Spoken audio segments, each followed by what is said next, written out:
Today, ladies and gentlemen, I bring you one, not just, but the romance anime that changed my take on what I have come to dislike about most romance anime. The connection I've always longed for within a show by inspecting for oneself how characters deal with certain situations by means of personal experience. The anime, As the Moon So Beautiful, is a masterpiece, and here's why.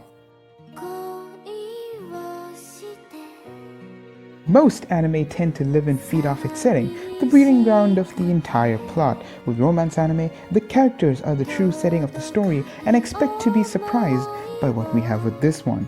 Two young middle schoolers going about their daily lives in their third and final year meet coincidentally, and a few times after that as well. The two are very different. The male lead this time around is somewhat of a daydreaming young novelist who uses the philosophy of a famous fellow novelist by the name of Dazai to justify and assess the world in his own view. But he is a semi-normalist school-going kid with odd hobbies and weird friends, but he lives his life on his own accord and has no true interest in anything but books. He's above all else a protagonist that doesn't quite fit the emo category, but is in limbo between his own world and the real one. This makes him one of the most interesting male characters I've ever seen, and he does his best not to be spineless. To my surprise, he came out to be a bit of a Chad. And we come to our female protagonist. She may not look like the type, but she's an aspiring athlete with good grades and decent looks, but suffers from anxiety and awareness and is addicted to rubbing a toy potato every 5 minutes because of this.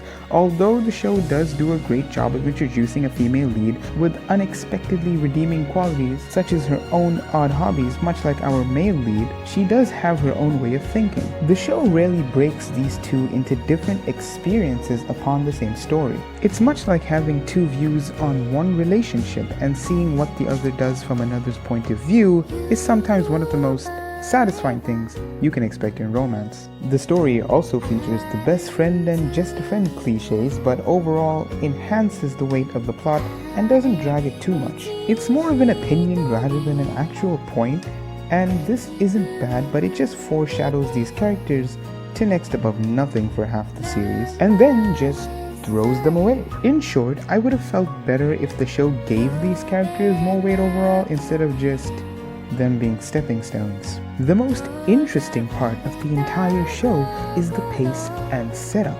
Nothing felt rushed or left out, and most of all, the aspects are covered fairly nicely. But what really makes this show shine is the fact that unlike a lot of romance anime, we get to see a couple become a couple and then progress through their relationship slowly as the show moves ahead, while most of them just give us the two misfit impossible duos who you would most likely never expect to be in any romantic relationship but end up falling in love at the end because, well, genre. But with As the Moon So Beautiful, I finally got to see romance with actual romance, and that's not bad at all. The show is a real emotional joyride that comes clean with its ideas and presents them lawfully whilst not interfering with its purpose. And if that isn't enough, the fact that it also looks and sounds amazing is. I've been AVX, and I'll see you in the next one.